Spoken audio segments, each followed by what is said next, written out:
Exit 222 off of I-75 brings you to St. Helen.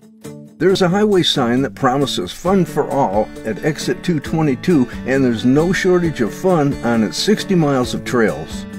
Join Ray and I in learning about the St. Helen Dirt Packers and their role in making this one of the state's best areas to ride.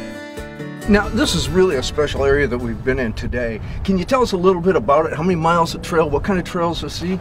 The miles of trails is just, I don't even know if anybody really has an actual number.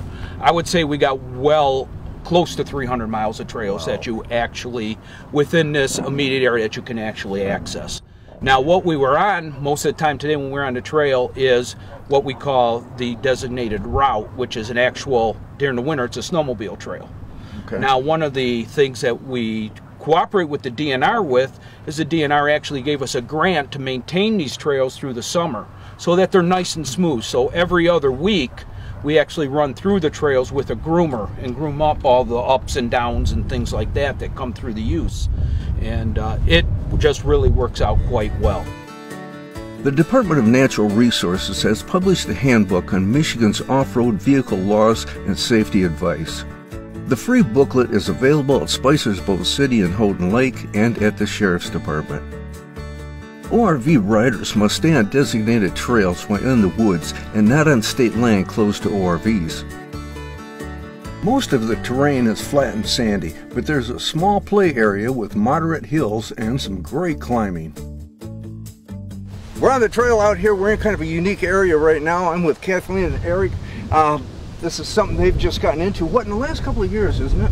Yes, we just bought our property up here in the past few years. We've actually been coming out here, making day trips from our home downstate for the past, probably 13 to 15 years. A couple middle-aged adrenaline junkies out here just having fun. Having fun. Kathleen, how long have you been doing this?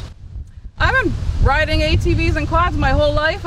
My parents have a place in Harrison, and I grew up riding three-wheelers at an old gravel pit there and snowmobiles, and was riding quads my whole life. This is a nice buggy you've got here. Thank you. Can you tell me a little bit about it? You know, why it's so special?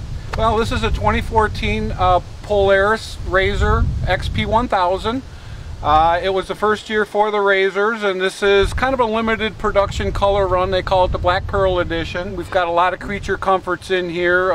One of them is Sirius satellite radio, so we can cruise the trails. We have yet to be stuck anywhere that we've ever gone. We absolutely enjoy it. One of the attractions for the hardcore four-wheel drive enthusiasts is the challenge of the 6 rock crawl courses constructed by the Michigan Department of Natural Resources in 2010. Designed for standard 4x4 pickups and street-legal Jeeps, it takes a lot of skill, patience, and often gloating to try the challenging course. We're out here on the trail right now. When we are at the rock climb, this is a fairly new piece that they've got out here, and it's a little bit hard to negotiate. Now, you have just gone up there and run through this. Tell us a little bit about it and how long it's been here. Well, we first stumbled across it back in April when there was still snow on the ground with the Wicked Jeeps group. And quite honestly, up until yesterday, although I've seen it about 10 times, I was too chicken to try it. Well, what's the key to getting through something like this? Well, the absolute key is an experienced spotter. And I would never attempt it without someone like Pete walking me through it. Pete, what do you have to do? What do you got to make sure of out here? Make sure he doesn't get hung up on the rocks, his tires are hitting the right spots. We want to get over the obstacle without getting damaged. That's our biggest goal, really. So if I was behind the wheel, I'd want someone helping me, telling me which way to turn my tires to get up on top of the biggest rocks or miss the biggest rocks. That's why we go slow. Okay. We don't want to wreck the vehicle, right? Correct. The rule in a Jeep is as slow as you can, but as fast as you need to. Tell us a little bit more about the trail that we're on. Is it hard to get out to? What kind of vehicles have come out here? Some time ago, I'm going to say roughly 10 years ago, town of St. Helen and the Dirt Packers and Snow Packers opened it up to ORV use. There's all different types of ORVs, from the dirt bikes to the street legal enduro style bikes, and then of course quads, now side-by-sides, and then the Jeeps. There's so many trails out here. The area we're in is what, 1,280 acres, I think it is, of the rec area itself. There's so many mixtures of trails.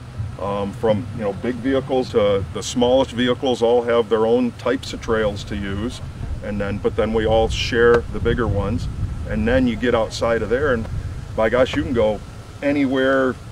As far as I know, at least down to West Branch, all the way up to the Mackinac Bridge and Alpena and all over legally, if you follow the right trail. Whether you bring your ORV, ATV, or off-road motorcycle, you can make your ride as simple or as difficult as you like. The well-signed trail system could take you all the way to Harrison or Prudenville and beyond, as it connects to more than 200 miles of groomed trails in Roscommon County. The St. Helen community welcomes and offers many amenities to trail riders. The town is open to all vehicles, and there are plenty of gas stations and restaurants to keep your vehicle full and your thirst quenched. From the sounds of a throttling engine to the nearly utter silence, we head